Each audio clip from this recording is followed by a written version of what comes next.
emergenza. Hi guys, it's Adrian, the data press secretary. I'll be over in Reno helping out, and I'm just kicking on that project right now. So bear with. For now, I think we have. Correct me if I'm wrong. I think we have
morning, everyone. Thank you so much for joining us today.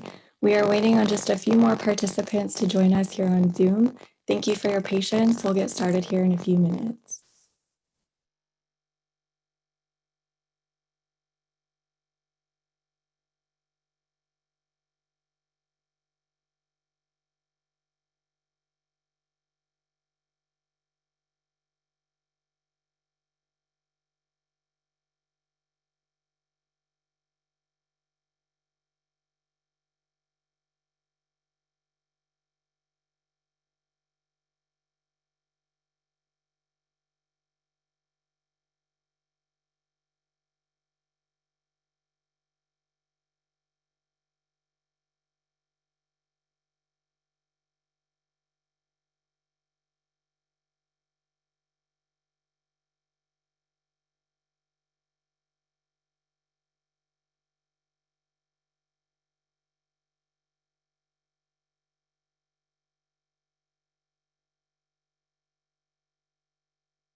Okay, commissioners, in just a moment, you should be able to turn on your video and unmute yourselves. We're going to get started with our hearing now.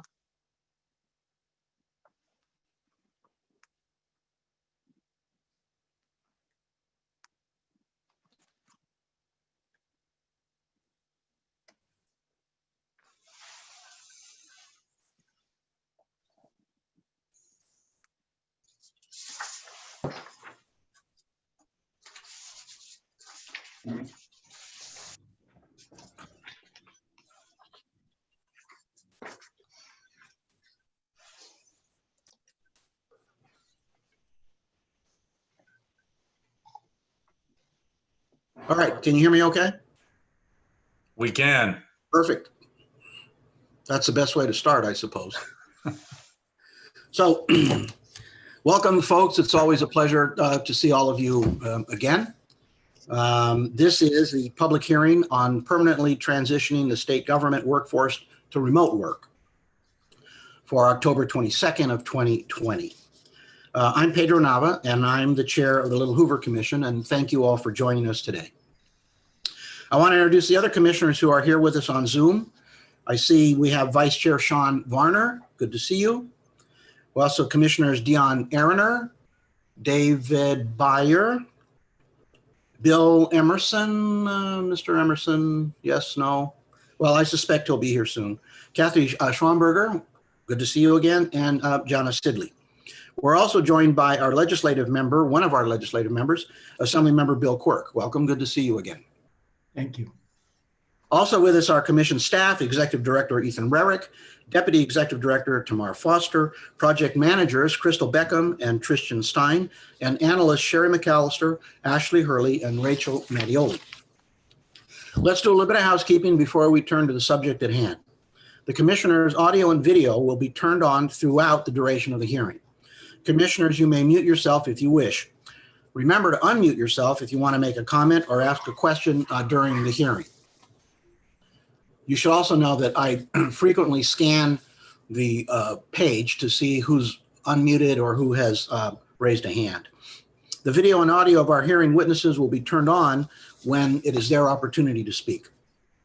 Members of the public will be muted during the hearing. As is our custom with the commission, we'll have a public comment session at the end of the hearing. Those who wish to make a comment will be unmuted during the public comment session. If you'd like to make a public comment, please use the raise hand feature in Zoom by clicking on the hand icon to join our public comment queue. Those who have joined us by phone may send an email to littlehoover@lhc.ca.gov indicating you want to address the commission. You must provide the phone number from which you have joined the meeting so that our staff knows who to unmute. Staff will be monitoring raised hands and emails requesting comment throughout the duration of the hearing. So there on the screen is the raised hand if you're in Zoom, and also the email address. As is usual at our hearings, public comment is limited to 3 minutes per speaker. We are recording today's hearing, and after the meeting, staff will place a permanent link to the recording on our website and upload it to our YouTube channel. And now the substance of today's hearing. This is the first in a series of commission hearings on the potential to transition a significant portion of state government workforce to remote work. As we all know, this year's pandemic has forced an abrupt transition to remote work for countless employees in both the public and private sectors.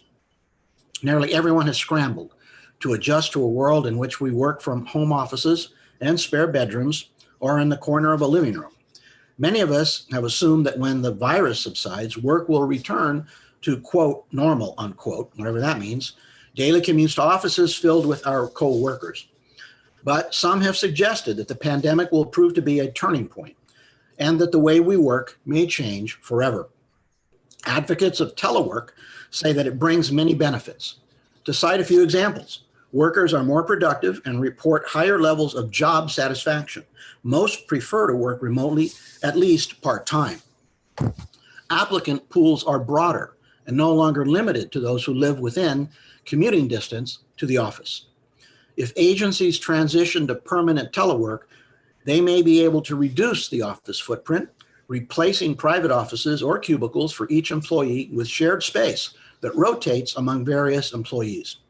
The reduced need for office space reduces costs. A reduction in commuting can lead to reduced greenhouse gas emissions.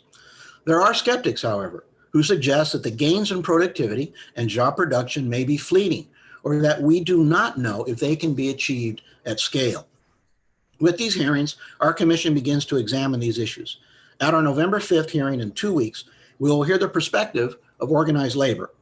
And at a future hearing, we hope to learn of the administration's plans for an expansion of remote work. But today, we're going to hear from 2 leading independent experts about the potential impacts of telework and about the changes that would be needed to increase telework in a productive and responsible way. Ethan, if you'd be so kind to introduce the first witnesses.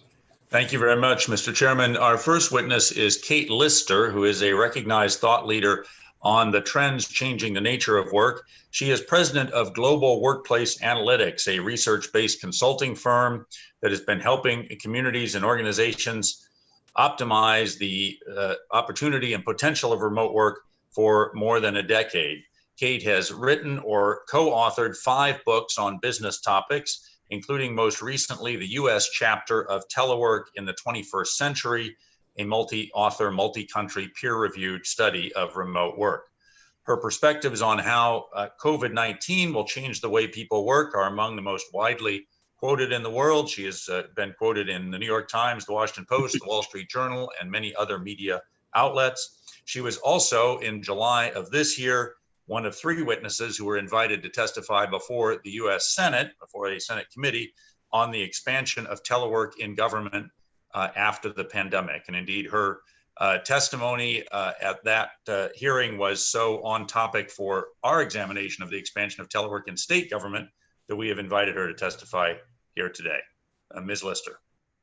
Welcome. Thank you. Thank you, commissioners, for inviting me to this hearing. I'm particularly delighted to be able to do it from my home in San Diego rather than flying to Sacramento. It would seem just a little bit disingenuous to talk about the benefits of remote work if I had to fly there to talk about them, especially during a pandemic. I've been a telework advocate for over 15 years. Why? Because I go where the facts lead me. And in the case of telework, they lead me to the conclusion that the employer, employee, and environmental benefits are just too compelling to ignore. The pandemic obviously didn't start the remote work trend, but it certainly will accelerate it. And the longer it goes on, the more employers are discovering that telework works. Our research shows that both people want it to continue to working from home, not all the time, but frequently once this crisis is over. And that's been true for the last 10, 15 years. About 80% of the population says they would like to work from home if they had the opportunity. That hasn't really changed in our most recent surveys. However, what we've seen is an increase in the frequency that they want to do it. And the sweet spot seems to be in the 2.5 day a week range. So what does that mean for the offices of the future? Well, much of the office space in this country is inefficient and ineffective to begin with. For more than a decade, occupancy studies have consistently shown that people are not at their desks most of the time. They're working in conference rooms, customer locations, co-working centers, at home, anywhere they can. And paying for that space that isn't being used is a huge waste of money. And paying for places that don't really support the work that's being done in them is a huge waste of productivity. Regardless of what you call it, employees are already mobile.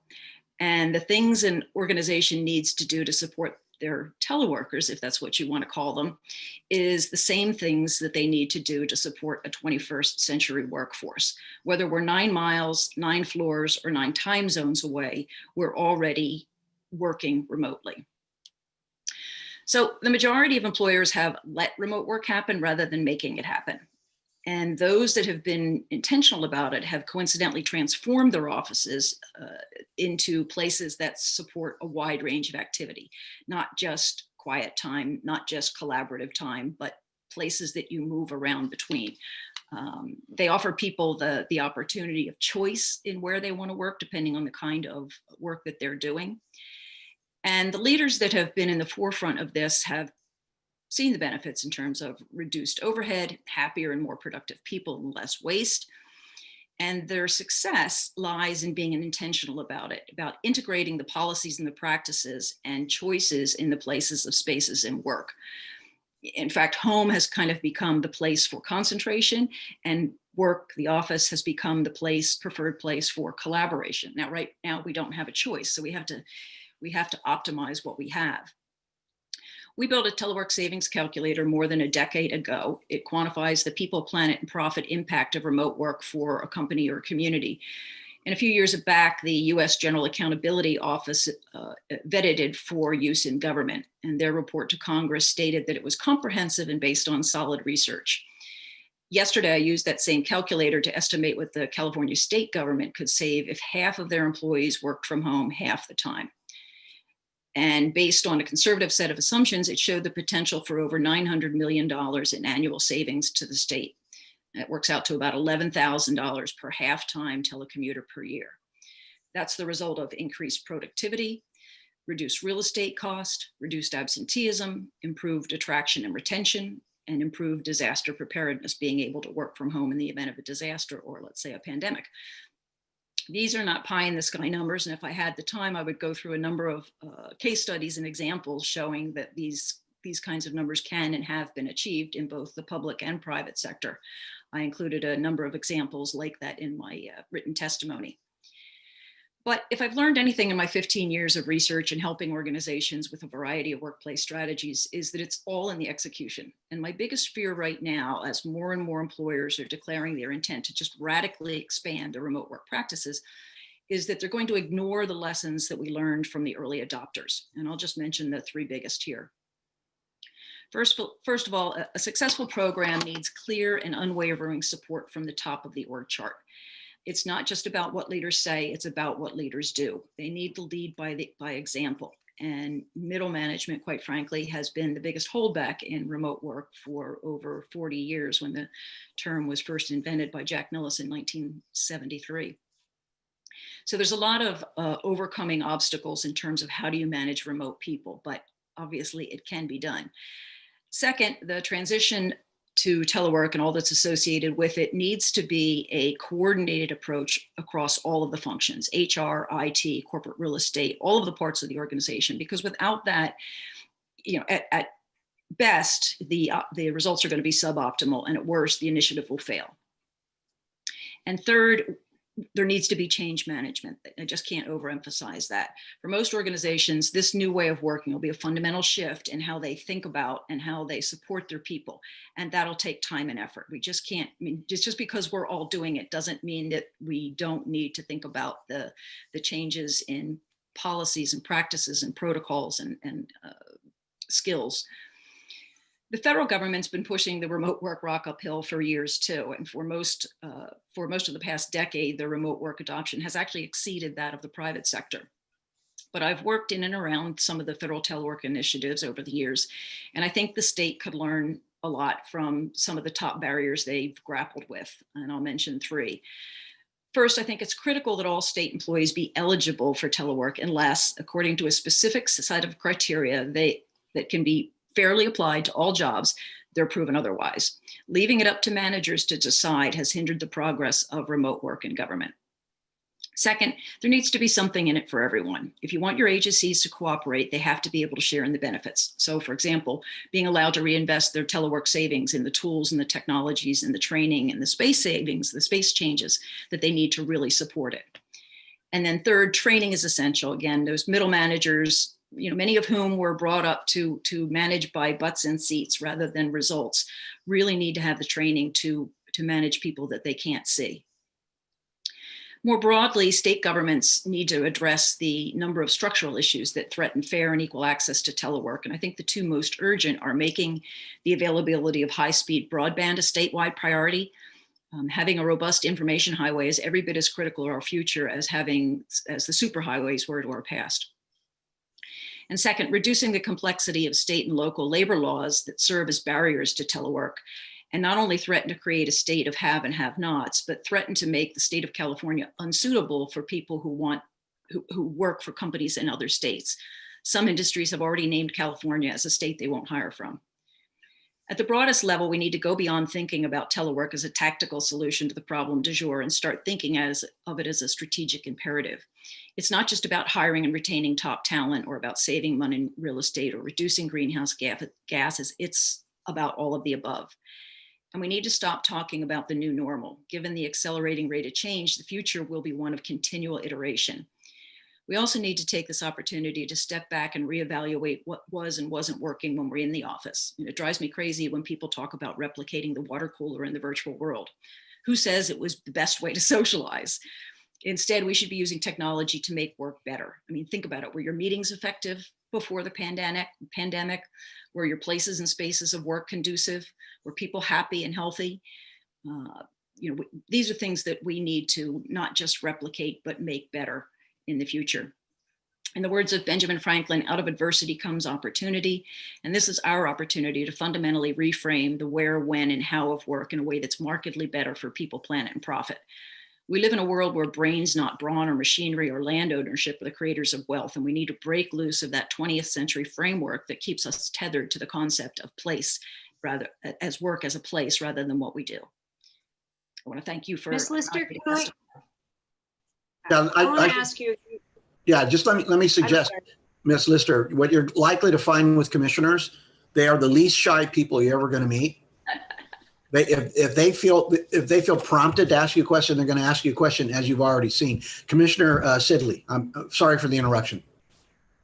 No problem at all. Thank you, Pedro. You mentioned that in your testimony just now that California is on some lists as where not to hire from. I'm wondering if you could expand on that for us, please, so that we can understand what that means and why that's happening. I thought that might cause some questions. The call center industry, for example, doesn't want to hire people in California because of our minimum wage rules, because of our extremely expensive workers' comp, because they would owe taxes into states. There are a number of interstate tax laws that we really need to rethink in this mobile global economy. And it's sort of one of those fundamental things that I think has to change as a result of people working remotely. So is that to put a call center, or even if I have one employee that's in California and one employee in Nevada and one in Texas, then the employee at California is going to cost a company more because they're paying in two states? Is that, but if in Nevada, what are you doing? Where are you paying? Yeah, they're going to cost a company more because of extra cost for workers' comp, because DOL laws are stricter in the state of California, because now the company has to have a nexus in two states. They have to file in both states. And I'm not saying any of these things are wrong, but they are considerations for companies that are deciding where their people can locate. Wouldn't they have to file in Nevada as well? If I'm talking about the employee in Nevada, don't I still have a nexus in two states and have to file in Nevada as well? No, there are, I think, 37 states at this point that have some kind of reciprocal agreement. And I may have that number backwards. It may be 37 that don't. But the employee even owes taxes in both states because we don't have a reciprocal agreement with the other state. It could create a nexus for sales tax, so that if I didn't have to pay sales tax because I didn't have any locations in California, now I might have to as a company. And let me expand on one other point, workers' comp insurance. So if I'm working from home, does the insurance expand and you're covering the home? And if somebody gets hurt in the home, let's say you have a guest in your home, could that inure back to a company? Is that considered a work site? Yes, it does. The case law to date has been very much in favor of the employer. There have been some frivolous suits over the years, but quite frankly, it's a good gig and people don't want to give it up. So those kinds of things have not happened as much as people might have thought they would. But yes, you are responsible for your employee's home work area. So okay, I have Commissioner Aaron, Commissioner Aaroner. And Mr. Chairman, if I might interrupt briefly and just mention a housekeeping matter. Commissioner Emerson texted me to say he has joined us. He's having trouble with his camera, so he does not have video, but he is able to hear and watch the proceedings, and he may or may not be able to ask questions. Commissioner Emerson, if so, if you want to text me, I'll make sure that you're recognized, but he is attending the meeting now. Thank you. Commissioner Byer, and then Commissioner Aaroner. Thank you. Thank you for your testimony. It was very well done. I appreciate the sophistication of your statistical presentation, especially. I have two questions. The first one stems from a focus the commission has had on making sure that we start with a lens of disadvantaged people, that is lower income and communities of color. And one of the concerns that I have about the shiny new thing, I know it's 40 years old, is that people assume that we're talking about white collar jobs and that we're not aiming at using this opportunity of the pandemic and the employment aftermath to rethink how jobs are constructed. And what I want you to comment on, and then I'll go to the second question so you can answer both of them, is how to make sure that we use that racial justice framework in addressing the new workplace. And the second question is, what state or set of 3 states have done well in establishing a policy framework for teleworking that are roughly comparable? I don't mean a tiny state like Delaware, but a state that has a lot of employees. And within those 1 or 3 states, what have been both the most important and hardest things to accomplish from a policy point of view to facilitate the transition to telework? Wow, you might have to repeat that second question. My memory's not that great, but I'll go to the first question first. Before the pandemic, I called telework the 7% privilege, because it was mostly available to the higher salary, tenured, higher income, higher educated managers, people that are senior in the organization, because there was this assumption that people at the lower end of the wage spectrum couldn't be trusted to work from home. And then bam, overnight we proved that they can. So I think that it actually is going to bring about more equity. It's a fact that blue collar workers are not typically eligible for remote work, but I think it's important to create a whole structure of flexibility, to consider telework not just this one thing that we do for people, but sort of a broader, a part of a broader suite of flexibility, like flexible start and end times, flexible hours, 4-day work week. Something, it has to be something in it for everyone. And maybe one of the things that's in it for everyone is the streets are clearer and the people that do have to go to work can get to work more easily. Or maybe we can repurpose some of the real estate for low income housing, some of the corporate real estate that won't be needed in the future. So, I think that we have learned that this is something that's available for the broad range of the spectrum, but I also think that it makes it available. I know that it opens opportunities for rural workers, for military spouses, the disabled, people that wouldn't otherwise be participating in the workforce, young mothers, those kinds of things. So I think that while there are problems, I think it also opens a great deal of opportunity for people that otherwise would not be able to work at all. And then on your second question about the states, to be honest, I have not followed much of the state activity except the states that are offering bonuses to people that come to their state and telework, and other states that over the years have made incentives available to the private sector to induce them to promote telework. Now, I have just this morning read 3 case studies, one in, not case studies, but news items, one in Utah, one in Michigan, and I forget the third state, that already spoke to the reductions in real estate that they were able to make. I mean, even now during the pandemic, where they saw leases coming up and realized that they didn't, they don't have to renew them. They're not going to renew them. One of the states, I believe it was Utah, had done a pilot about 3 years ago and measured a 20% increase in productivity. I'd be happy to send those details. I just don't have them at my fingertips right now. Yeah, that's helpful. Eventually, when we get to the recommendations part of this study, we're going to need to focus on the who in state government is responsible for what. And this is a complicated topic because I'm trying to avoid boiling the ocean. Broadband for the entire state may not be feasible, but broadband access for state workers might be. Or it might be possible to rethink some jobs, but maybe not all jobs at the same time. So that's why we're going to need to get granular about what other states are doing so that we can pick things that the executive branch and the legislature could implement in a stepwise fashion as opposed to changing everything, tax law, workers' comp, everything else. Okay, thank you. Thank you. Mr. Chairman, I might also mention that our second witness, in terms of other states, in response to Commissioner Byers' question, our second witness, John O'Dinn, who will testify shortly, actually helped to write the remote worker law in the state. It is a tiny state, but in the state of Vermont. and has done some work in other jurisdictions as well. So he may be able to address some of those issues too. Good. Commissioner Erner.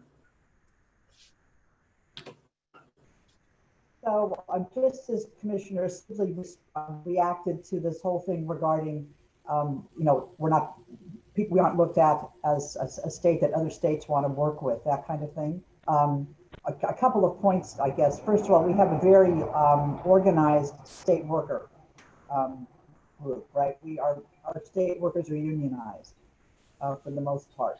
And so to start talking about, my first reaction to this statement that we have to do something to get along better with other states was, why would we rush to the bottom, kind of, right? We do have a minimum wage standard in California that's probably higher than most others. And it's hard to imagine that's going to change. And the same thing probably with our workers' comp laws, that kind of thing. We probably have higher worker protections, I'm presuming, than many other states. I might be wrong, but I presume that. And so I think we have, the question is how do we handle that? And then the other question I had, because there are some inequities in being able to work from home, particularly for women. And there've been lots of articles about it, in that who does it fall on in regards to the children, right? As we're living through the pandemic, and I'm sure you know, Ms. Lister, the problems for moms, particularly, who are working from home is dramatically different than the problems for dads for the most part, right? Unless it's a very liberated family, whatever you want to call it. And so if we don't have a childcare system that is working, right? Because childcare is probably what we're discovering anyway, because we have childcare providers that are now doing distance learning with the children, the school-age kids that they are now taking care of all day. It is a huge problem, just a huge problem. It's not working out well. It portends for me anyway that's not gonna work in the future. Kids need to be in school, and but if not, for moms to be able to work at home and not have access to childcare really does impact the quality of the work that they're given or that they're doing, that kind of thing. So I was wondering what you've looked at regarding that. Yeah, I mean, actually, women and younger workers are having the hardest problem, because younger workers don't have the space at home to have a nice home office set up, and because they miss that subtle grooming that happens when they're in the office.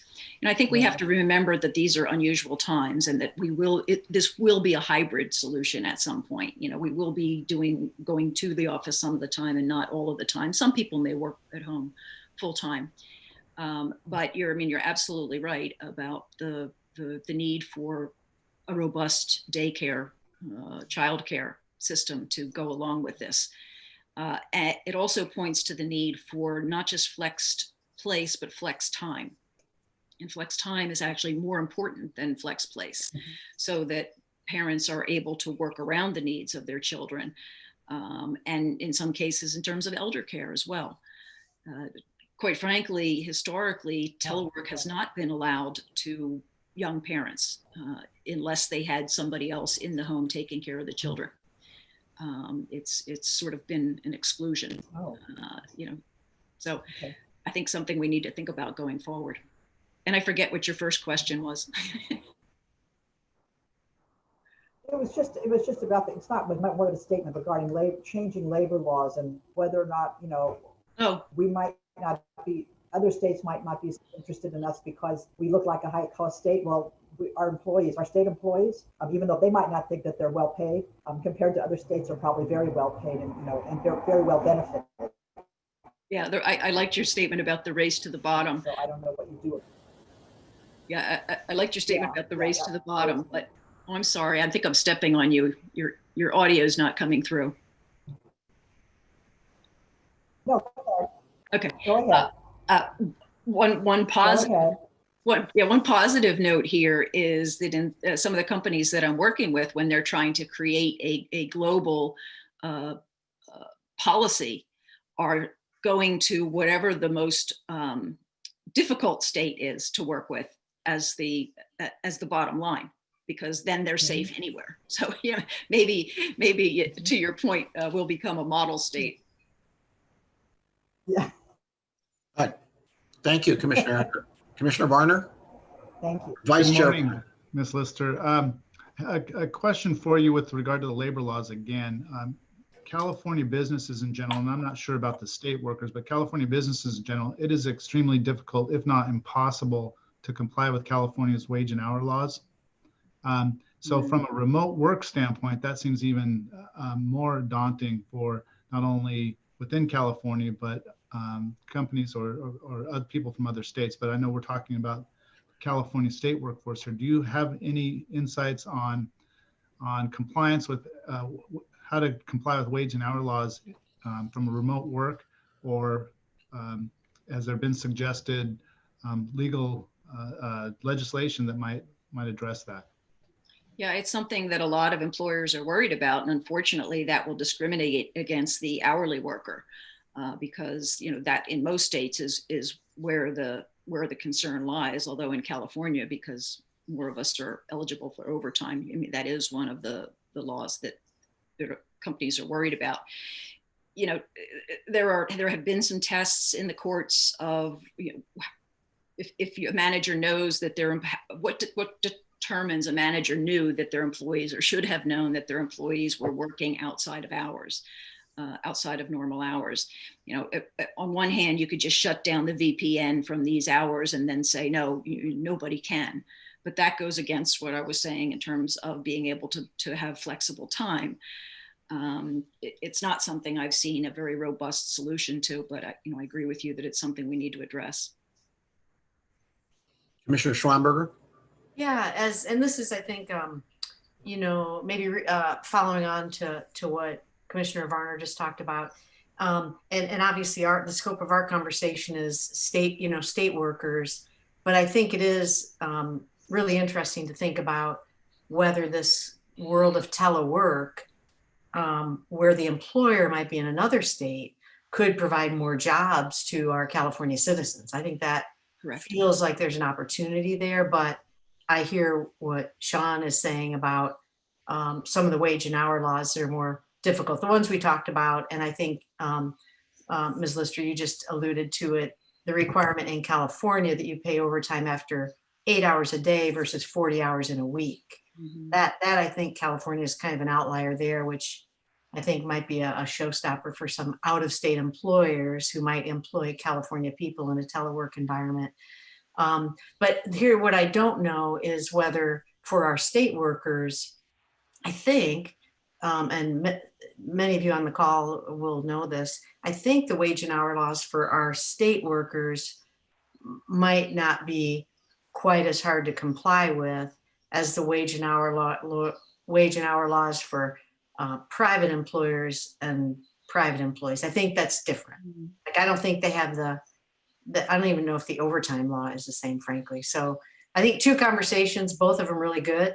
And I think I shared with Ethan another time that in the future of work in the private, corporate environment, are there opportunities for increasing California jobs in that context? But that I think we would have to kind of look at whether there are barriers in place for out-of-state employers who would otherwise love to hire a bunch of California employees. But that's, I think, a good conversation, maybe not exactly what we're focusing on with this study, but I think I'm glad we brought it up because I think it's a worthy conversation as well. Yeah, also employees wanting to move out of expensive and overcrowded areas in California, like San Francisco. Mm-hmm. We just did a study that showed something like 50% of them said that they would move to a suburban or rural area if they had the opportunity to work from home all of the time or most of the time. And that would be in the context of still working for a California employer, but not having to live within driving distance from that California employer. Yeah, correct. That's a pretty awesome opportunity too for California workers in the private sector. Yeah. Thank you. There's a couple of points in your written document that you submitted that I'd like maybe for you to touch upon. And one of them has to do, and maybe you can expand on, accommodating disabled workers, as well as revitalizing communities where industry has been lost, and then tie that into rural opportunities. Yeah, I think John will be able to comment on that too, because he's done a lot of work in that area. But there's all kinds of disabled, and we're starting to recognize, for example, the neurodiverse, along the I want to say Alzheimer's, funny that would come to mind, along the autism spectrum. Companies like Google are starting to actually recruit for some of the neurodiverse audience that couldn't work in a typical office that is full of people working around and loud noises and all of that. To physical handicaps. It just gives so much more opportunity to those people. I don't have the numbers offhand, but I have looked somewhere to see that in fact it is more prevalent among disabled workers. And to be able to live and work in your own community, which means you're going to shop in your own community, you're going to shop local and bring commerce to those areas. There are actually cities around the country that are paying people to come live there, paying high salary people to come live there because they know that will bring up the level of the economy. It's not a perfect solution because in some of those places now there's resentment from the people that actually live there that they're becoming places of haves and have-nots. But I think in balance we have an opportunity to democratize earning a living with remote work. Terrific. Thank you very much for that. It looks to me as though we've got mute on all of the commissioners, and this might be a good time to segue to our next witness. And Ms. Lister, I would suggest if you have the time and if you choose, you want to remain with us, because I wouldn't be surprised if there are questions by commissioners that can draw from both of your areas of expertise. Sure, I'd love to. Thank you. Thank you very much. Mr. Chairman, if I may, I'll introduce the next witness then. The next witness is John Odin, who is a senior strategist at Civic Actions, a design and software firm serving government agencies. Civic Actions is itself an example of remote work. It has more than 100 employees, but has had no office since its founding in 2004. John has written code and led engineering teams in companies ranging from 4-person startups to nonprofits to multinationals and to the US government. He worked in the US Digital Service in the Obama White House. He has worked in various kinds of distributed companies for 28 years and led distributed teams for 14 years. He is also the author of a book published about a year ago, Distributed Teams, The Art and Practice of Working Together While Physically Apart. That book is a business management book based on practical mechanics for how to work in and run distributed organizations, as well as the various benefits of distributed work. As I mentioned earlier, he helped to write Vermont's remote worker law, a very different approach to economic development, and he is now helping to draft bills and write policies for other jurisdictions around the world. He also has experience in California government on these issues. Since August of 2019, he has been advising California's Department of General Services on various aspects of effective long-term telework. John. Thank you and welcome. Thank you. Good morning, commissioners, and thanks for having me here today. It's quite exciting for me. Ethan advised me to keep these opening remarks as short as I can, so I'll touch on some quick topics and then be happy to answer questions. And it'd be great if Kate could stick around. She is a really solid source of data for some of the questions I'm sure you'll ask as well. Working from home stereotypes have been around for decades. We've all seen the various jokes about wearing bunny slippers on the beach, all that kind of stuff. I've personally been working in very, very physically distributed teams that are very high functioning, over 14 years of experience leading those teams. And I've seen the benefits for organizations and also for the humans. I'd like to talk about that today. I think this is important for organizations and it's especially important for government. I'll talk about some of that as well. I would also just note, maybe it's not needs to be said, but I want to say that working from home during a pandemic is not normal working from home. So just, there's a lot of other things going on in society and in life right now that are stressors. Even if you could still go into the office, it would be a stressful time. So I just want to note that. So a couple of topics to touch on. Disaster resilience. I talk about short-term disaster planning and long-term disaster planning. So typically when people talk about disaster planning, they mean like you had to close the office for a day because the Wi-Fi went out, the power went out, somebody burnt popcorn in the microwave and the fire department had to come put it out. What you do is you stop work, you come back the next day and continue work the next day. You catch up the next day.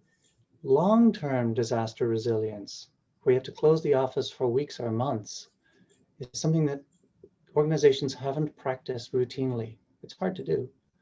And so that's what we're dealing with now. You can't just say, well, we're not going to have a government operation run for 6 months until we can open the office again. So the question I ask is the office building a single point of failure for your organization? If it is, you have a problem. So in researching my book, I discovered the state of California actually was doing a telework experiment when the 1989 Loma Prieta earthquake hit. And it was kind of a perfect A/B test. The people who were already trying to telework from home were able to resume work quickly right after the earthquake. The people who were in the other side of that test, who still had to come to the office, were offline for weeks. The freeways were damaged, roads were damaged, etc. That's been the basis and the start of a lot of these telework laws that we've seen ever since 1989. Routine, recurring telework is an important way for everyone to know that they have the right passwords, they have the right tools, they've got the right updates, and they've got the right mental habits in place to work from home at the drop of a hat. If you don't work from home routinely, then it becomes an emergency stressful thing, and you realize once you're home that you forgot that important thing that's sitting on your desk in the office that you can't go back to. So routine practice, I think of it as practicing disaster resilience every day or at least once or twice a week. I think it's really important. As an engineer, I've been designing fault-tolerant distributed systems my entire career. And I think organizations need to be fault-tolerant. And I think specifically government operations, we need fault-tolerant, continuously running government operations, even when government employees cannot get into a physical government building. That's number one. Diversity, that came up a little bit earlier. I'll talk on some of that. Diversity usually is used in Silicon Valley in the context of racial diversity. I want to note that in addition to that, I also mean a few other aspects. Physical ability. So people who, I've personally worked with people who are blind, in wheelchairs, veterans of PTSD. These are people who are eager to have jobs, have skills that employers want to hire for, but they physically cannot get from where they live to the office where they would work. That translates to, until we invent a teleport machine, they can't take the job, even if you offered it, which means they won't even apply for the job. So they'll just be long-term unemployed. In the United States, we have 37 million people with long-term disabilities. Some of those, the disability actually means that you can't work, can't do the thing that they know how to work on. That's fine. But 29 million of those are long-term unemployed. It's a 74% unemployment rate there.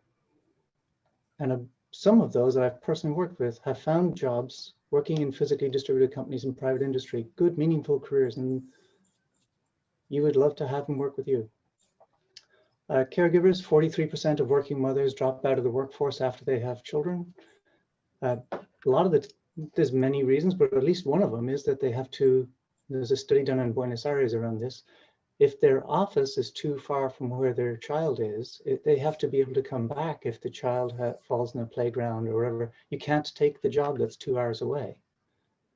You have to be within X number of minutes of that playground, not because of the work.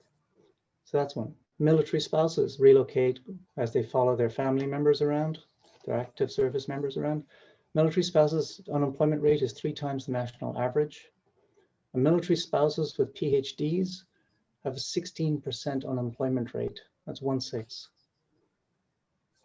Because where they live, there is nobody nearby who is looking for someone with their qualifications. Again, the requirement to live within commute range of an office. And the last one, I'll see if the screen share works. I want to show a graph here. Age diversity is worth talking about. In the United States in 2016, millennials became the largest segment of the US workforce. In 2020, sometime this year, Gen Z, who come after millennials, will become the second largest segment of the workforce. I mention this because both of these generations think technology like smartphones, free streaming video always existed, and also they all know that there's no such thing as a job for life. This means they do not see a reason to relocate for a job if you know you're going to be relocating again. This is migration rates within the US, tracked by the US federal government since 1947. You can see people are not relocating for jobs. And this trend has been going on for a long time. There's lots of people with opinions. My opinion is that it's trending starting around the 80s when we started saying no more job for life. The other thing I'd add in here is that 39% of Americans have less than $400 spare in their bank account, which means that they cannot afford to pay to relocate, even if you offered them a job. The last thing Can I I'll show. interrupt there? Yes, sure. Can I- Please, yeah. Yeah. As long as this doesn't count as my 10 minutes with Ethan, yes. Yeah.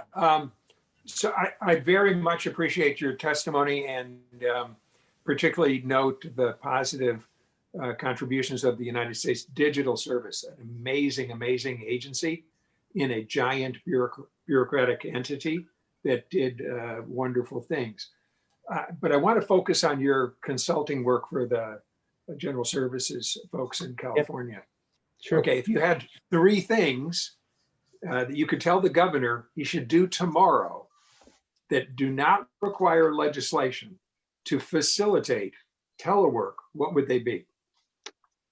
You sure you haven't read my notes, what I'm going to say next? I'm actually getting to that. Can I dodge answering that now and see if I haven't answered it by the time I finish? Because actually I will be, that's part of what I will say. Is that okay? Okay. Thank you. And also thank you for the comment about USDS. That was very meaningful to me personally. The other thing I wanted to show apart from migration is carbon. This here is the California Air Resource Board. They track where carbon emissions come from. That's good. There's a lot of discussion. Aviation is 1% in here somewhere. Livestock is 5%. These are the kind of things that people talk about. We should do something about airplane carbon tax, and we should do something about methane emissions from, okay. The largest segment in this pie chart is 28%. It's people driving cars. Most of that is people driving to and from work in the least efficient way to drive a car, which is stop and go rush hour traffic. What are they doing? They're driving to and from work. Anything we can do to reduce this biggest wedge of the pie is something that's really interesting to me. Now, we could turn around and give out free electric cars if we could figure out how to mass produce them and give them out. However, the other thing you can do, and is encourage people not to work at all from the office and instead to work from home.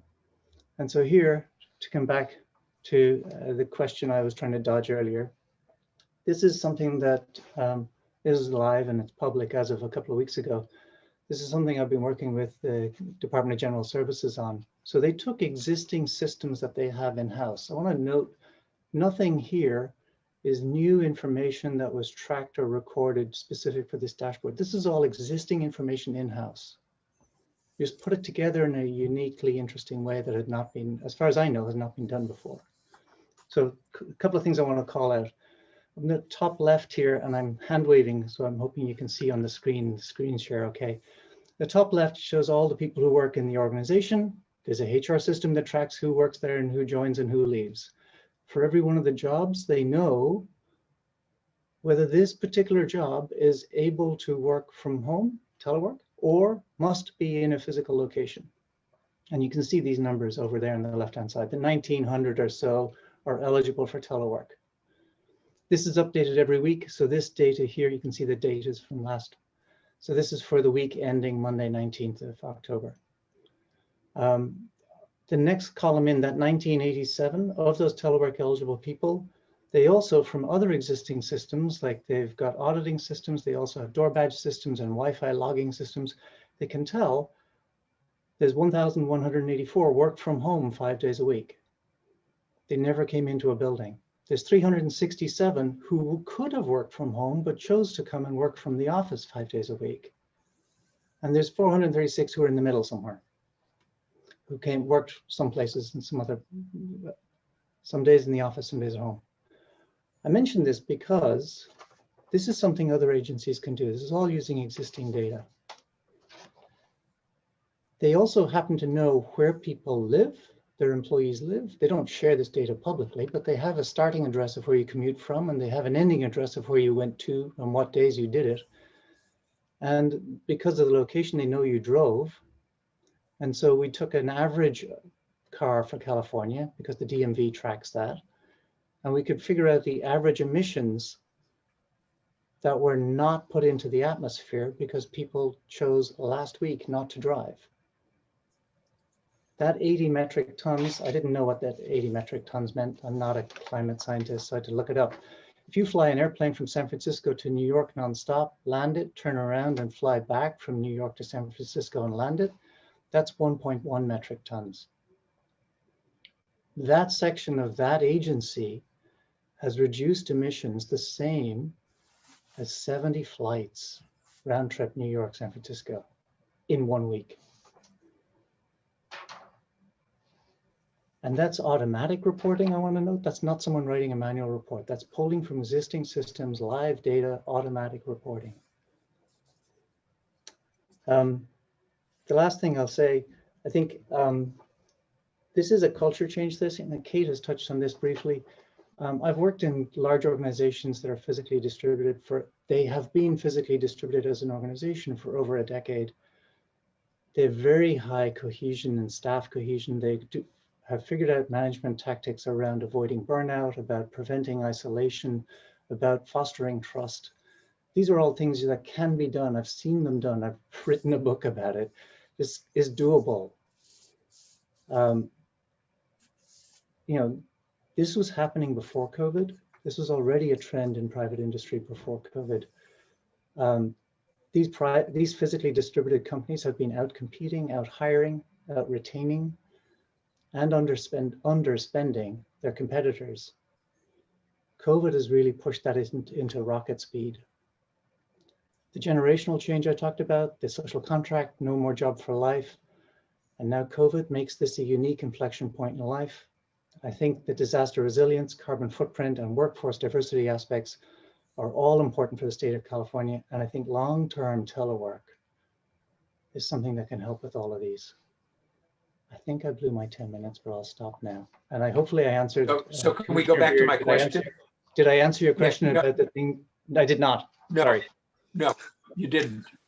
I think that dashboard is actually the thing that I would be looking for. That does not require legislation as far as I know, and it just would be a helpful way to measure if people are encouraging actively more telework. And maybe I misunderstood the question, so let me try again. Yeah, well, here's the problem. Sure. The ability of the state government to be at all nimble is remarkably poor. Just geospatial information systems, getting those up to speed. We had a hearing on it. We made recommendations. The governor acted. That's a small thing in comparison to what you're talking about. Yet it was a lot of work to get their attention. Fortunately, Governor Newsom is very progressive on that.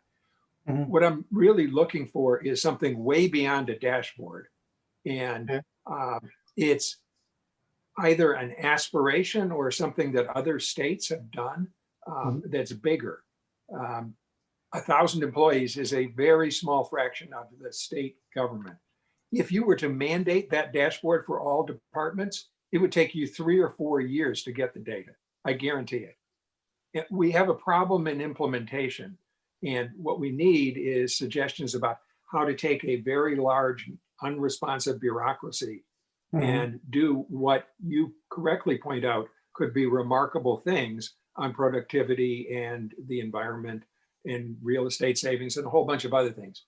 We're let's say, sold on the idea. What we're focusing on is how to get it done. Thank you. Sure. I think organizations that have high volumes of telework eligible roles, and yet discourage it. And this is something Kate touched on earlier. I think investigating and understanding why do organizations not do that? And a lot of the times, like Kate mentioned, there can be someone somewhere is like, I don't feel comfortable with this until I can see butts and seats, or that kind of activity can happen. But identifying where those are happening and then figuring out what is the trust issue, or is there a tooling issue, or what's like a physical machine issue in some cases. Like I came across one area where there was still a wet ink on paper signature requirement as opposed to a digital signature. So there can be real technical things, or it can just be a culture change, fear of management change, but being able to find where those areas are is what this dashboard is actually very helpful for. And so I think a dashboard is just, it's not the solution to all the world's problems by any means, but it does help investigate where to focus attention for when you're bringing a cultural change like this into place. I see Ms. Lister is unmuted, and so is Commissioner Aaron. So Ms. Lister, if you like. Just sort of my three things. First thing I would do is train state managers to manage by results, to develop SMART goals, specific, measurable, achievable, something else, and time bound, relevant. Yeah. Because regardless of where they're working, that's important, and that's going to make them better employees and better managers in the future. And then I would identify what barriers there are to success at home. So survey, understand what's working and what isn't working, and work to plug the gaps. That's something, two things I think are very simple, and it doesn't matter whether you decide to work remotely in the future, you're still going to make it better for state government going forward. Yeah. Aaron? Dion? So nothing is simple. Wait a second. Just wait a minute. Nothing is simple. Can you hear me now? Yes. You can. Nothing is simple for state workers. First of all, I think we have 250,000 state workers, and I don't think that includes the universities of California, which has, I think, another possibly at least 150 to 200,000 employees. So the size of everything for us obviously is an issue. And I thought the statements, I think, from both of you about mid-management, having worked in a bureaucracy in my young life in particular, I've always found that mid-management is a barrier to lots of things. And I don't know what I've never studied it. I don't know what that's about. But the other thing I think that is an issue, and I noticed, so when the legislature when the legislature finally started using computers, which is when I was a staffer back in the 80s, right? It was very noticeable to many of us, meaning to the women in the legislature, how easy it was for us to make the conversion, right? But it was not so easy for the men to make the conversion to using computers. And that's because, just for a very basic thing, girls were required, not required, but most of us took typing in school, and boys did not, because their mothers and fathers never thought that boys would need typing, right? They were not going to become secretaries. And I think that for I think given the age range of the state workers, right, and looking at those that are over 50, that kind of thing, I think that they probably struggle more with the newer technologies. I certainly know I do, right? It's we all joke about the fact of what I can do and what I can't do mechanically on a computer, right? And so I think part of it is fear, right? Because they don't have the same skills as the millennials do. Right, all of us joke and say, I'm going to ask my 10-year-old grandson to come and help me with what's going on with the computer, because they have no fear, right? And so I think that's part of it. And I don't know how, training is wonderful, right? And certainly we need training all the time. But part of it is just mechanical, I think, for a large group of workers. I understand the fear of not having somebody in their seat. But I think for management, very often it's because they don't have the same technical skills as the people they're supervising. I do think there's an aspect, if I can, age is definitely a factor. And while it's not in this context, I'd note that my partner is in the medical business and she's had to switch to doing online and teledoc type work. She's in half practice. And that's actually been very successful for her. Half of her clients are over 75 years of age, and a third of her clients are over 85 years of age. And all but 2 were able to get online because she was able to talk them through how to do that for the first time. And they're routinely doing video calls with her. So there's a question of using the right tools. If you use the wrong tools, it gets very hard, no doubt about it. And there is some training, yes. There's also motivation, because in this case, suddenly they're trapped at home in a pandemic. So that's a motivator. I think the right tools is a problem. There's a lot of software I think could be upgraded and made more efficient. And I think that's one of the things that the recurring practice of telework as a habit will raise the squeaky wheel of like, hey, this piece of video software we bought as a product doesn't work. And there's metrics I talk about in the book of how to measure the quality of the product. It's like, how long does it take to get you to go from, I want to start talking to Ethan, to I can hear you, you can hear me, is the sound, okay, good. Listen, I have a question, stop the stopwatch. And if that's more than a couple of seconds, that software product is defective and should be switched out for something that works consistently and reliably. And because telework was always a sidebar thing and not part of mainstream getting work done every week, it never got that kind of attention and priority.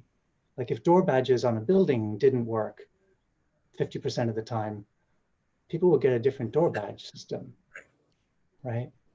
And so the same should be true for other things. And I would also want to echo just quickly too, Kate made a good point I skipped over here.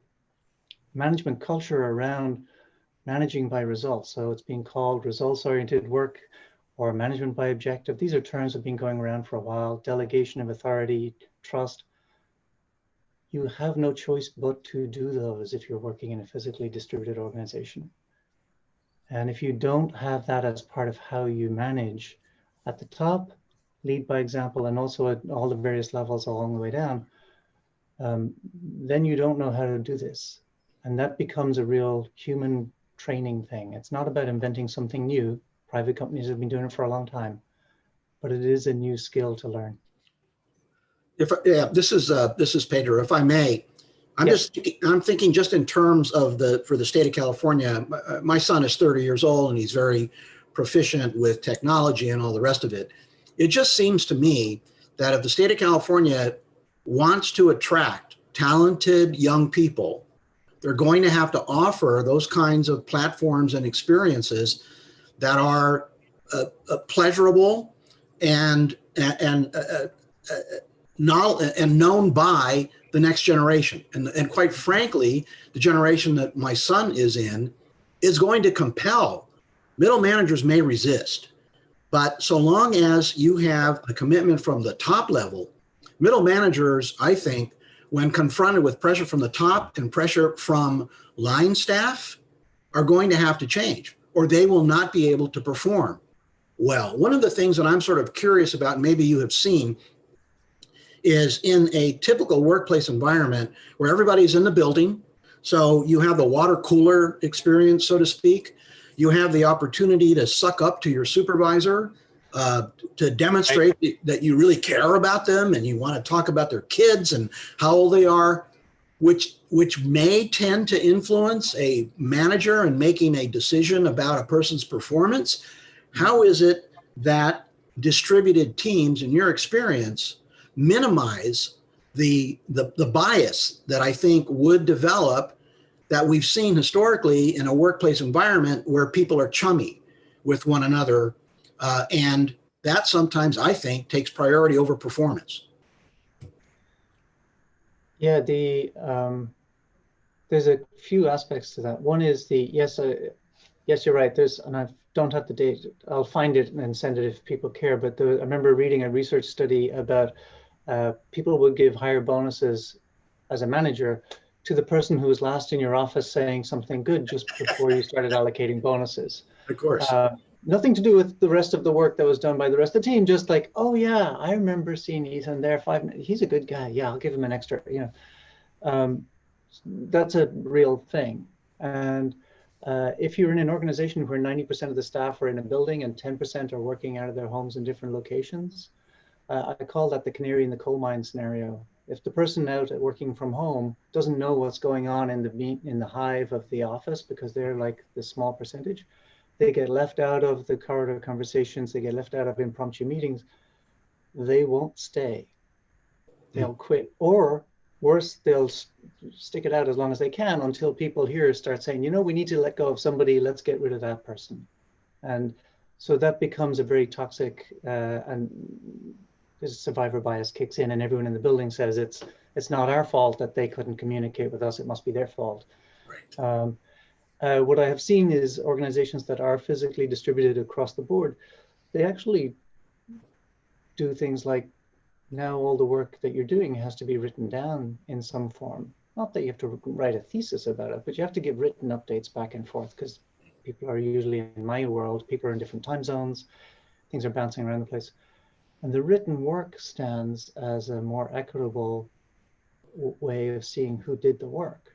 So when it comes to bonuses, things like that, it's not perfect, but it's much better than the who was last in the boss's office before bonuses were given out.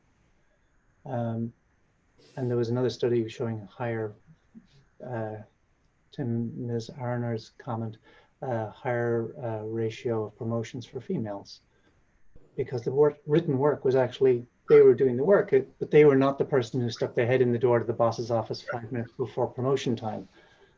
And that's an important mindset shift. Oh yes, and the reason, your other point about generational and attracting people in, I think that's an important, that's the reason I showed that graph about the migration rates, and also talked about the age distribution in the United States in the workforce. This is the reality of work. Like millennials and Gen Z are the two biggest segments of the workforce. I mean, Gen Z sometime this year will be the two biggest segments of the workforce. And they are very mission driven. And to the other comment earlier about US Digital Service, it's a very mission driven organization, but helping people get their unemployment benefits or their disability benefits, talk about a mission driven project, right? But if I say, hey, come work for this cool mission driven project, and I want you to use very old technology, and I also want you to relocate 150 miles away from friends and family, and I know there's no such thing as a job for life, or at least you can get a job in government if you want for life, but you don't think such a thing exists, you just want to do it for 2 years, you're not going to relocate, they're not going to apply. But you have a bunch of people who are aging and approaching retirement. So you need to work on age diversity as well, which is why I mentioned diversity is across multiple axes here. And I think being able to recruit millennials and Gen Z into government for a tour of duty, to use the USDS model, is a really, really important strategic thing. And part of that is about being able to telework. Yep. Long-term telework. Yep. And proper tools.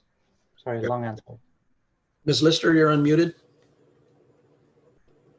Yeah, just a couple of things. Martha Johnson was the administrator of the US GSA when she decided that she really didn't need 1,000 square foot office at the 1800 F building in Washington, and found that it was largely vacant anyway, and had the building completely reconfigured around remote work such that the building that was suitable for 2,500 people had 4,000 people actually working there. And she said about telework that telework exposes management problems, reveals management problems.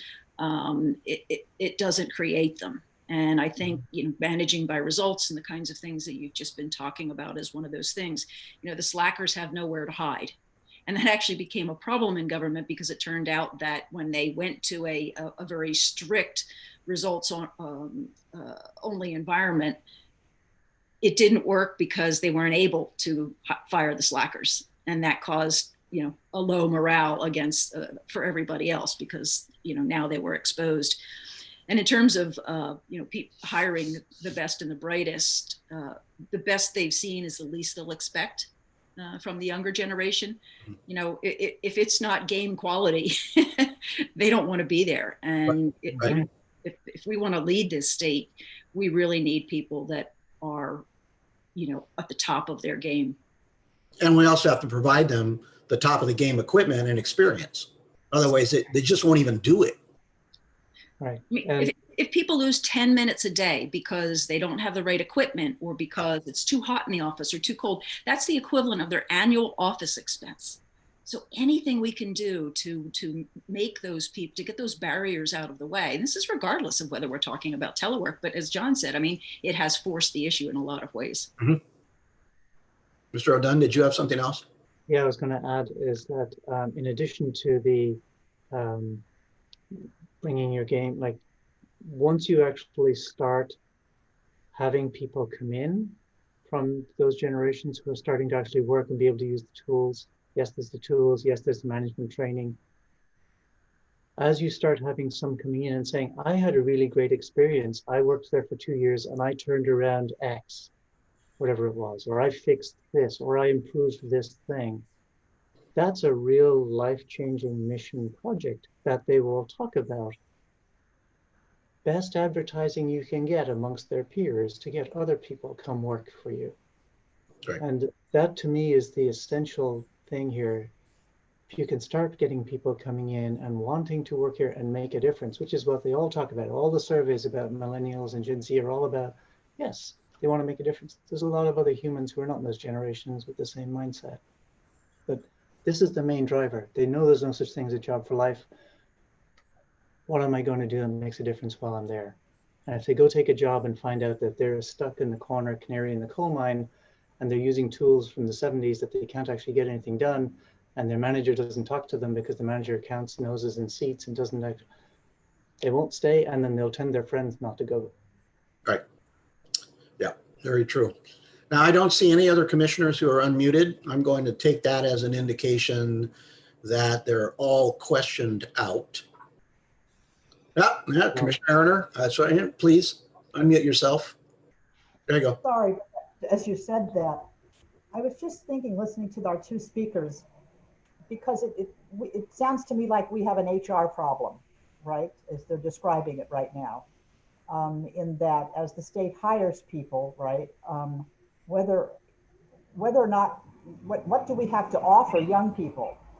And I'm thinking, I had an experience, I was the lobbyist for a very large California tech company who provided technology to, and is providing technology to the state in very large systems. And and the frustrations that we privately had with the state's capacity, right, to manage these large systems was always a topic of conversation. And I used to say to them, you know, at some point you've got to, and by saying giving, I don't mean that they would pay, but we've got to get some of the young people who are working for private companies to come and work for the state, because I don't know how else you're going to get high quality work, right, in certain aspects of what the state has to do. And it always came down to the state first of all, doesn't pay enough, but just as you said, why would somebody come to be stuck in a bureaucracy that moves so slowly, that can't change? I don't even want them to change on a dime. Could they change, you know, could they just change over a period of months as opposed to a period of years? Because everything that we do in the state takes, as you mentioned, I think it was John who mentioned, could take 3 or 4 years to, or maybe it was David Beyer, right, or to have a change, right? It takes so long for us to be able to make changes. We're not nimble at all. And so, you know, I don't know how the millennials will be too old by the time they've made the change to have the impact. They will already be 40 or whatever the age group is. And so, you know, trying to figure out how to do things in a more nimble way it's a huge problem for the state this size, right? I mean, when you talk about Vermont, it's not so difficult, probably. Maybe I'm wrong, but probably not. But here, it's huge, right? The governor's learning every day as he makes pronouncements regarding the pandemic, and he's saying we're going to do this. Well, the bureaucracy is weeks, if not months, behind him, right? In regards to being able to actually even start that kind of a project. So, I see John wants to respond. Yeah, I would like to respond, and also I realize I still have a lingering thing maybe for Commissioner Beer as well. Yes, it can take a long time. The one thing I will also say, and it's a point of, it's not often people talk about this as a point of pride, it's how well people who are mission driven in government quietly and without like a lot of fanfare and without a lot of fame, recognition and glory and all of that, managed to turn around large organizations on a dime when COVID hit. I mean, we're focusing here on California. I've been talking with state and local and federal across the country since early March, late February, because of exactly this. And we're talking organizations that had cleared tens of thousands of people who had never teleworked, clear them out of the building and go home and start full-time telework starting tomorrow morning. If that means an emergency procurement of this VPN software or new different licensing software they would just do it in a heartbeat right away. So the ability to turn when things happen fast, I've seen, no, I'm not saying we should have emergencies every day, but I've seen that as a thing that I thought was interesting and a positive. It also was important to me that it had top level executive leadership as a way to break through any kind of internal procurement jams or log jams or territorial disputes between different areas within an organization. The top level executive leadership was very actively involved in how do we get everyone working from home effectively starting tomorrow? What do we need to clear off the decks right now? And it was a hands-on problem. And I think that focus, I mean, it's not a sustainable long-term thing, but I think what we have now is a lot more workable than what we had even at the beginning of this year. And I think keeping that and not losing that, but keeping it and making that progress forward is what I would love to see. And that's my main hope for why I wanted to be here today. And I think that can, in that time frame, it can actually help attract people. The other thing to Commissioner Beer's comment earlier, something else, when the discussion earlier was going on about rural broadband, something that was a part of, you asked about things that could be done right now. One thing that didn't quite come up in all this testimony, but it might be relevant, is that rural broadband, high-speed internet to every last house is a real hard engineering problem. I mean, every home has like this house, you have to go over a river, this house, I have to go past the train tracks, and there's that tree in the way, but all that's a real engineering problem. However, one of the things that was interesting in how we wrote the Vermont Economic Development Law was it was to encourage, that work should continue, but we also wanted to encourage access to high-speed internet in neighborhood communities. So we encourage people who are in a small town, have empty buildings on Main Street, and every single one of these towns had empty buildings on Main Street somewhere, and go into that empty building on Main Street and turn it into a kind of a modern day community co-working center. And that one building getting high-speed internet is a much easier problem to solve. And that one building making it be that people in the community can come and work from there this year, not in 10 years time or 20 years time, but this year. That is something that was a very important part of that law, and has been very successful in other states as well. Ethan mentioned I've done this in a few different jurisdictions as well. And that access to internet then shows, access to reliable high-speed internet then shows that you can get a job there. If you have other people living in town who work online, they act as role models for the existing people in town who didn't know you could get a real job online because they thought it was a scam. And now it's like, oh, you're an accountant too? Oh, I'm an accountant and I'm unemployed. How did you get a job online? And so then you start seeing that turnaround happen. And I think that's an important aspect that we could do here in California as well. I don't know if that was what you were looking for, Commissioner, but I wanted to say that. Well, that's I see Commissioner Schwamberger is unmuted. Yes, quick question for either or both witnesses. Mhm. Let's say that where the state lands is that its future operating model does include a significant portion of the workforce being teleworker. What are your thoughts about how we would get from here to there? Would it be better to, get back to where everybody's back in the office and then migrate to a new operating model from there? Or is it better to migrate from where we are right now into a future operating model that would include significant teleworking? It's like you said, John. I mean, we figured it out in like less than 24 hours, right? Public, state, and private. So, do you just kind of migrate from where we are today to a future operating model without going through, now we're all back in and now we're migrating to something different? I'll grab it first if I may, but maybe Kate wants to come in too. I'll see. My opinion, I don't have another planet to test run this on, so I'm going to just wing it live. My opinion is I would keep people where they are and work with what we have now. But I would specifically actually take time to stop and ask people, what do you do, like employee surveys or like town hall forums or like Q&A sessions, skip level management, bureaucracy jumping games, but find out what is and is not working.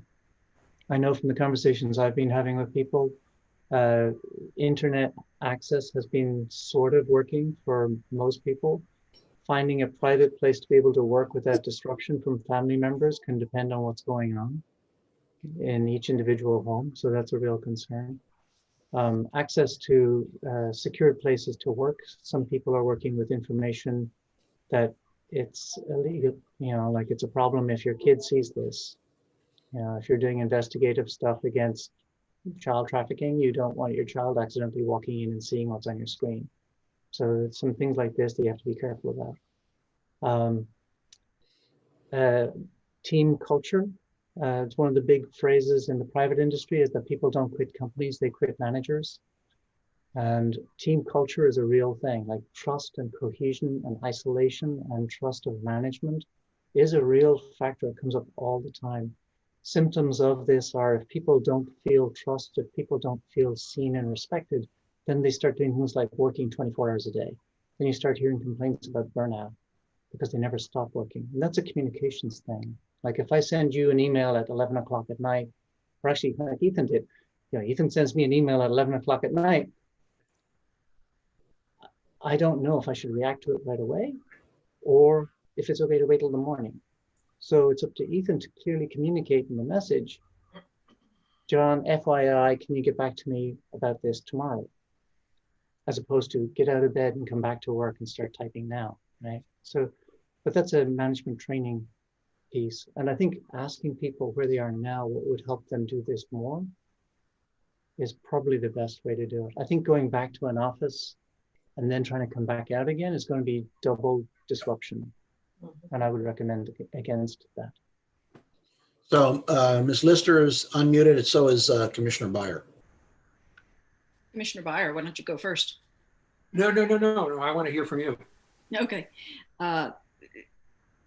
No, I definitely wouldn't go back and then regroup. What most companies are doing right now, and my advice to companies is skip the interim solution. Don't do the every other desk thing and the shields, and don't spend your money there.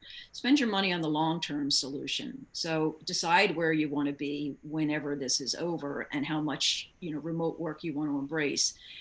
And then start to, as I said earlier, figure out what the problems are and solve them, because it doesn't matter how much you continue this in the future. Knowing how to use a Zoom meeting, knowing how to manage by results, knowing the protocols of how you write an email, how you write an instant message, when you use an email, when you use a video call. Those are all things that are going to help employees and help managers and help people be efficient going forward. So, I think this is the time where we really need to start understanding what's working and what isn't working and start to fix those gaps. Commissioner Byer, then Commissioner Sidley. I want to go back to a comment Commissioner Erner made earlier on, which is the unionized nature of the California state workforce. It seems to me that a renewed partnership between the state and the public employees unions is going to be necessary in order to implement any changes. In other words, it's better to do it as partners as opposed to adversaries. And that means an assignment to, frankly, the governor's office to begin that dialogue or conversation, and probably including legislative leaders. I fear that the greatest ideas will run afoul of the political machinations of Sacramento. And each of the bureaucracies, the individual cabinet level agencies, have different unions, different problems.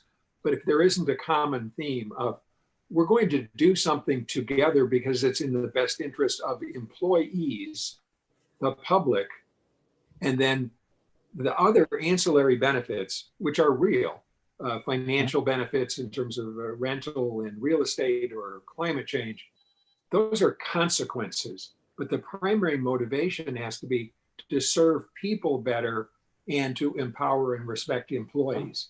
And if we don't have labor sitting at the table, I'm afraid that it won't work. Right. Very true. And those battles have all been run in Washington and in other organizations, and you can download the union agreement for dozens of unions in the federal government that, you know, in a lot of ways, they went in kicking and screaming. And then when government started to try to rescind some of the telework programs, they went out kicking and screaming. So, you know, it turned out they liked it. It is a good gig. I mean, it is something that people want. You've got to start there. I would also, if I may, and this is something. And their leaders are experiencing, and their leaders are experiencing it right now themselves, and so they're going to have some right for experience, right? Because so I work with a couple of unions now. I haven't been in an office in 8 or 9 months, and neither have they. We've been doing it all by telecommuting, right? Providing leadership to millions of people, in effect, right? Millions of union members, and so it'll be interesting to see how they respond this time around. Because they're all experiencing it and they're benefiting from it. So I just wanted to point that out. And I would add that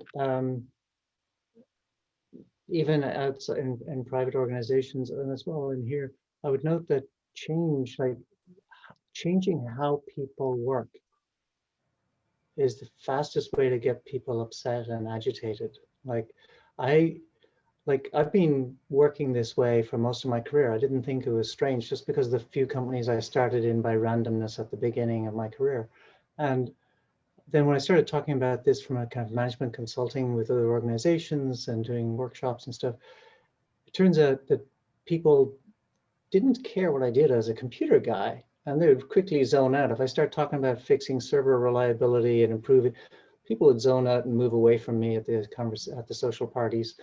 But if I start talking about changing how people work in their own work, people get animated and very passionate about it because it's very important to people. And I think it's worth being really clear about keeping that in mind. We're talking about management change, culture change, team change, trust, isolation. These are all human things. And everything that I've done in my career has been by doing two things. One, taking very small baby steps. If something works, let's do another baby steps. If something didn't work, stop and undo that baby step. And doing that. And the other thing was having everyone involved, and I would keep asking repeatedly, what could possibly go wrong?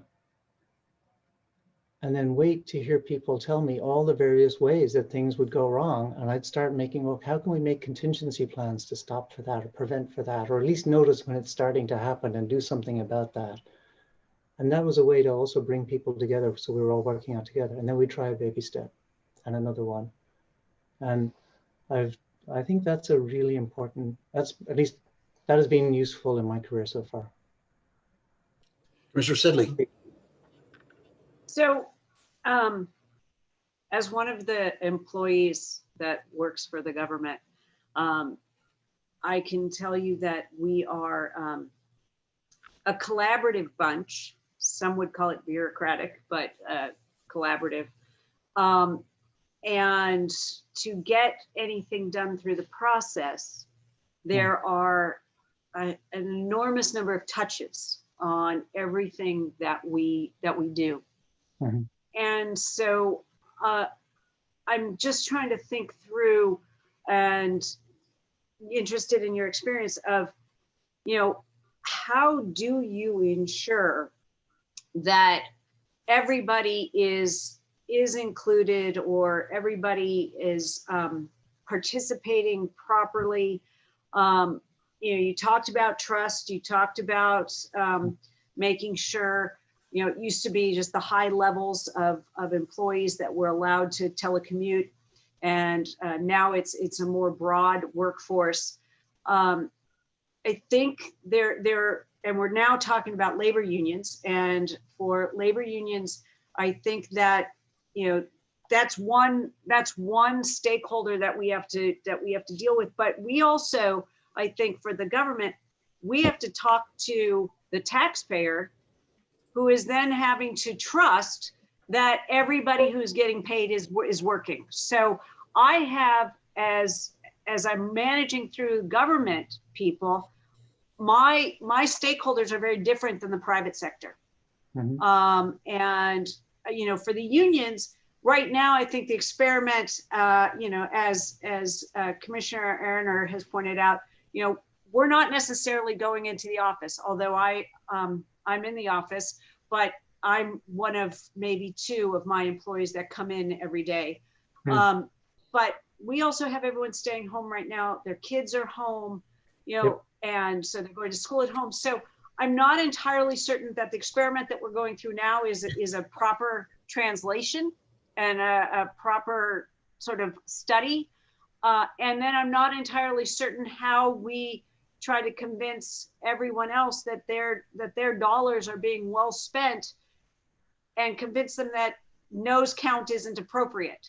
I think it is correct to not only go by nose counts and whatever, but I'm just concerned about how do we have that conversation and get people to accept that, not just the labor unions, but also the taxpayers. One thing I've seen done, this may or may not be answering your question, so tell me if I missed it. One thing I've seen done for the outside customers, clients, right? The citizens of California. How well did things work? Were they applying for a driver's license or a building permit or something, and did it take months? Did it get rejected? Did the application get lost and have to start again? Or was it approved or rejected with appropriate reasoning in a very timely manner? You know, that kind of KPI or external metrics that show whether the things that the outside people, the citizens, care about, are those actually working well? And that can show up in, the whole industry is working on this kind of stuff. But even things like the VA is doing a thing on their, when I was in USDS, I ended up working on a bunch of VA systems. One of the things that just recently went live in the VA is they actually show on the va.gov website metrics for these KPIs. They went and interviewed and surveyed veterans to find out, why do you come to the VA? Like, what are you looking for? Some of them are looking for paperwork, for benefits. Some of them are looking for, a veteran home loan or medical prescription renewal, or, why? And then they found ways what are the top 20 reasons that people come to the VA? Those are on the front page of va.gov. And then they measure those actions. Like if you try and get a prescription renewal and you have to come back 4 times and it keeps being disputed or denied or whatever, that counts. That's part of the KPI that shows that it's not working well. And so those measurements were very effective. And also because they're automatic, back to dashboards again, because it's automatic, it's not a written report that takes someone time and then nobody reads it. It's live actionable data that's public. And that helps. And I agree with I agree with what you're saying for things that are outwardly facing like that. Not everything we do is outwardly Right. facing. Right. So, and I'm not suggesting that this is not something to consider and not something that to move forward with. All I'm suggesting is that everything with government's just a little bit more complicated. And so there are more people to talk to, more people to persuade, more people to accommodate for different reasons. We do have a series of laws of family medical leave. We have sick leave. We have all of these other things that are great benefits. I mean, don't get me wrong. That it is, it's important and it should be for everybody, but not everybody does have it. And so then managing all of that in more of this remote situation, it's been quite the learning curve for all of us to deal with COVID. And I think we are learning quite a bit, but we're also seeing some other unintended consequences of this exercise. So that's it. Thank you, Commissioner Sidley. We are now looking at about 20 minutes to 12. And I'm sure that our guests would be more than happy to engage in more marathon questioning. But I'm thinking that maybe this would be a good time to segue, except the co-chair Sean Barner is unmuted.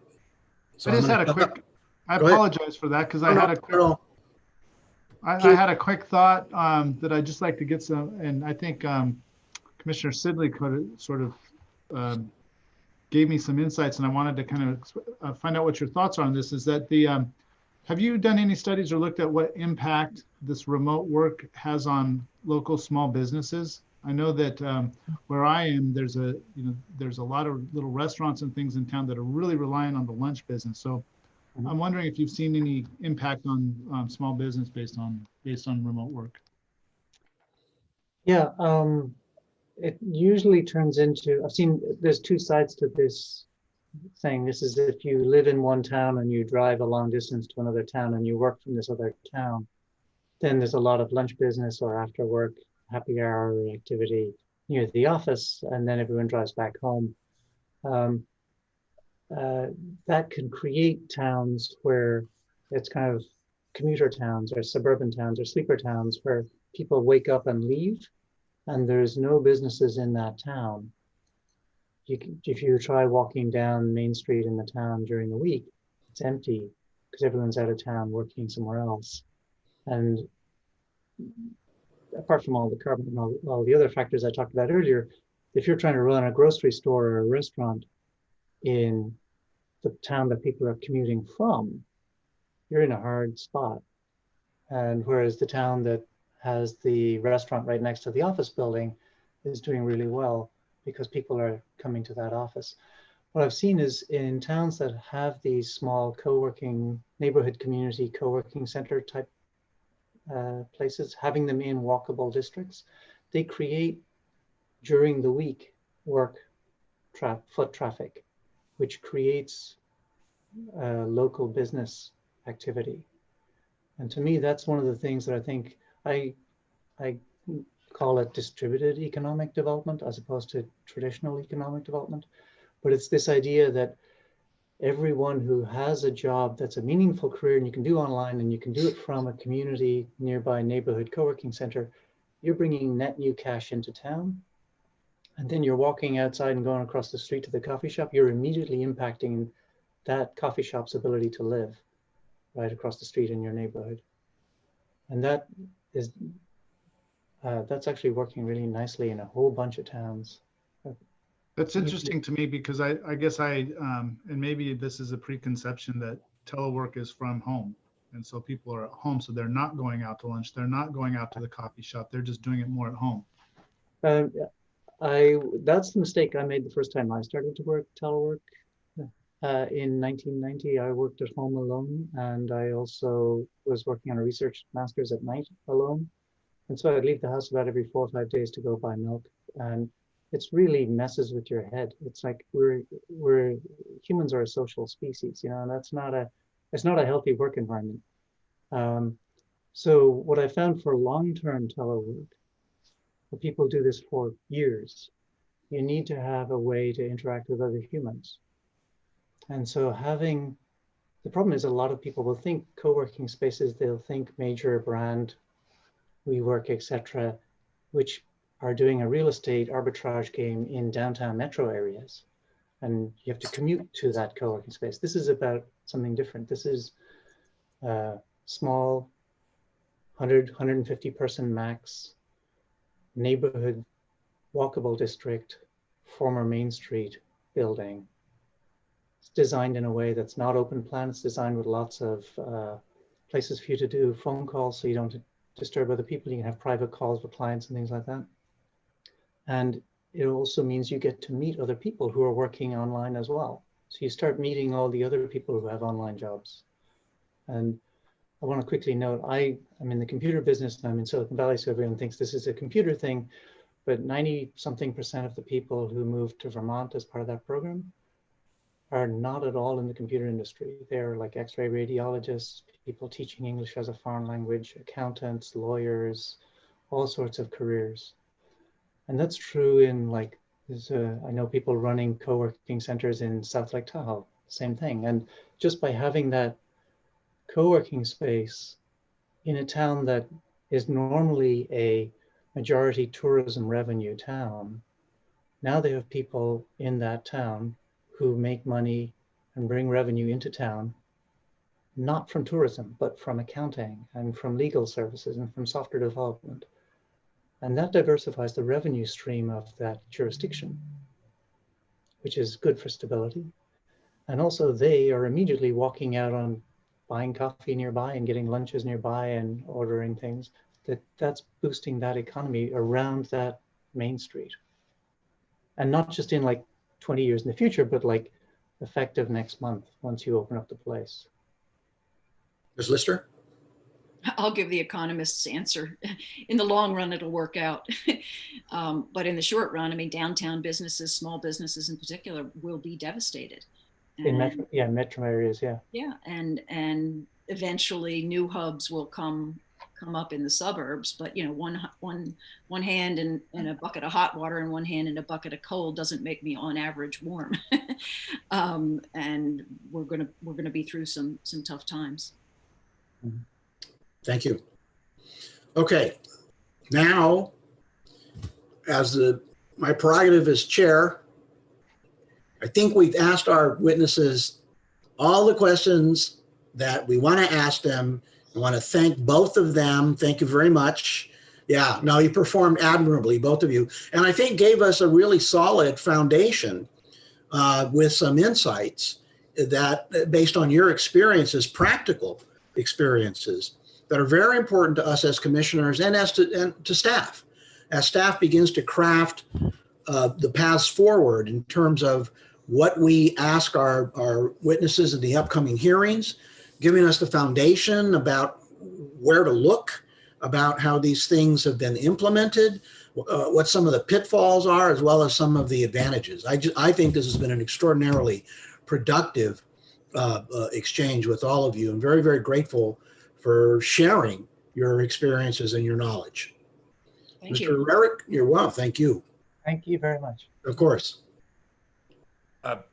Thank you, Mr. Chairman. And I will just remind the commission, you mentioned this in your opening remarks, but there was some discussion of the importance of hearing from organized labor, and that is certainly quite true. And I would remind the commission that at the next hearing on November 5th, we will be hearing from representatives of organized labor, including from Yvonne Walker, the president of SEIU 1000, by far the largest representative of state workers. And then at a future hearing, we will be hearing from the Newsom administration regarding their views of increased permanent telework. That will probably not be on the 5th due to a scheduling issue, but we're working with them now to secure their testimony. So we will be hearing from organized labor at the next hearing and then from the administration. But now we will turn to public comment. Members of the public who are on the call may indicate that they wish to make public comment in one of two ways. If you have joined by Zoom, you may use the raised hand function. These instructions are now on your screen. You may use the raised hand function in Zoom. If you have phoned in, you may email us at littlehoover@lhc.ca.gov, littlehoover@lhc.ca.gov. Indicate that you wish to make public comment. It's important that you mention the phone number, give us your name and the phone number from which you have joined the meeting so that the staff knows who to unmute at the appropriate time. So you must give us your name and your phone number from which you have called. So again, raised hand or littlehoover@lhc.ca.gov. As is the Commission's normal practice, public comment is limited to 3 minutes per commenter, so please limit your comments to 3 minutes.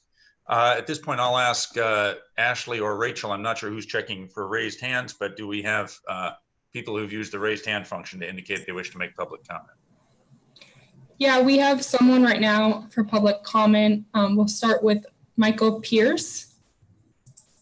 Michael, you should have the ability to talk. And I should have mentioned for Mr. Pierce and for others, for members of the public who are making comment, commissioners will be able to hear you, but we will not be able to see you, but we will be able to hear you. Mr. Pierce. Sure. Can you hear me right now? We can. Yes. Yeah, I just want to point out that from Zoom, it appears to me that at least 3 of the commissioners do not appear to be working from home offices, which seems kind of interesting. Well, I'm working here from my home office. And also one of the things that I'm using from a technology standpoint that's helping is I'm using my work issued laptop to be doing work, but I'm using my personal iPad to listen to and watch the Zoom meeting. So I can do 2 things at once. So my employer did not issue me the iPad, and then I use my iPhone as a backup. But those things make it much easier to work from home. But I would point out, it doesn't seem like all of you are working from home. Thank you. Thank you. Thank you. Ashley, do we have other people who've raised hands? No, we have no more raised hands. And Rachel, has anyone emailed? No, there are no emails. Okay, then, Mr. Chairman, I think we can conclude the public comment portion of this hearing. Yeah, well, thank you very much. And it just appears to me that I've got a feeling that there are a number of commissioners that are working from home. It is just that our home setup looks like an office. That's just how we roll. As you know, Mr. Chairman, the commission staff is entirely working from home at this point. Yeah. So we are entirely working remotely. Yeah, and I do think that the speaker did make a point, and that is part of what we talked about during this hearing was about being provided with the appropriate tools in order to be able to work from home. And that's an important part of I think, moving along this spectrum of telework. You know, you can't expect employees to subsidize the working from home. Although I suspect, I'm looking at Miss Aaroner, that's probably her personal printer and that's probably her personal laptop. And I'm using my personal computer and my personal printer. Mr. Varner, of course, is the most well-equipped of any of the commissioners. And it looks to me like Ms. Foster is working from her home site. And Sean, you're unmuted. Yeah, I just wanted to mention that you raise a great point because the cost associated with equipping remote work, especially in California, the laws associated with the use of cell phones. Everyone's using cell phones now, but the minute you use it for work, now you have to reimburse your employees for the use of the cell phone for work. And I don't know how many people have landlines at home anymore.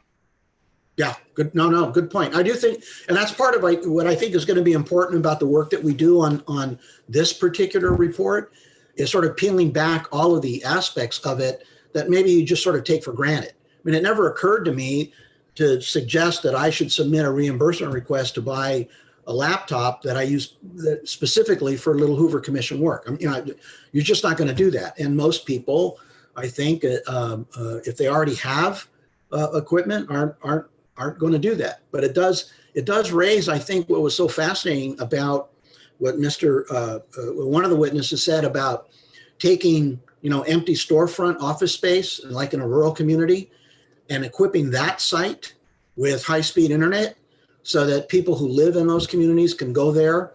Essentially libraries in a way perform that function for some folks, that's not really recognized. But you have a department or an agency that is saving a significant amount of money based on, you don't have the office space. You don't have all the costs associated with that. And so maybe then what you do is you take some of that money and repurpose it to help build up rural hubs with high-speed internet so that people who live nearby can actually work in the towns where they live. So, Mr. Chairman, if I may, I am told that one other person has now raised their hand. And so if we want to go back and take one other public comment. Yeah, please, let's do that. Ashley? Great. Jessica, I'm going to turn on your ability to talk. Jessica, you're muted. Go ahead. There you go. No, you're still muted. Can you hear me now? Yes. We can. Great. I just wanted to provide comment that I have never worked from home before this entire pandemic began. And I personally feel like I have a lot more freedom in how I work and how much work I'm able to get done on a daily basis. I actually think I'm much, much more productive. And I haven't really felt that communication or collaboration with my colleagues has been hindered in any way by this. I think our technology is phenomenal, and I really, really hope to continue working from home. I really like it, and it fits my lifestyle and my ability to work well. It just works really, really great. So I just wanted to provide a little personal insight there, and I really appreciated tuning into this today as well. Before you log off, Jessica, can you hear me? Yes. Okay, so what audio system are you using? Because your voice is crystal clear. I am using a headset that plugs into my desktop. Yeah. Hold on one second. Well, it's a Logi, so L-O-G-I. Okay. That explains the clarity. That was the only question that I had. Thank you. Yeah, absolutely. Thank you. Thank you. Okay. All right. I think we pretty much done it, right? I believe so, Mr. Chairman. I will just briefly mention, for the benefit of the commissioners, the next couple of hearings. As I mentioned, on November 5th, we will be addressing these issues again 2 weeks from today, getting the perspective of organized labor, including from Ms. Walker of SEIU 1000. And then November 19th, I'll remind the commissioners, we have a business meeting on November 19th, which I hope you can all attend. Several items there. We hope to have as many as 3 reports subject to full commission approval at that meeting. And we will be setting the hearing schedule for 2021. That'll be the last meeting of calendar year 2020. So November 5th, November 19th, I hope that commissioners can attend for the hearing on the 5th and the business meeting on the 19th. Other than that, Mr. Chairman, I do not believe we have any other business. Right. Well, you can conclude our October 22nd meeting. I want to thank all the commissioners for their participation, for their questions, and for your usual level of enthusiasm. And thanks to staff for putting together this seamless presentation and meeting. Thank you. Thank you. Adios.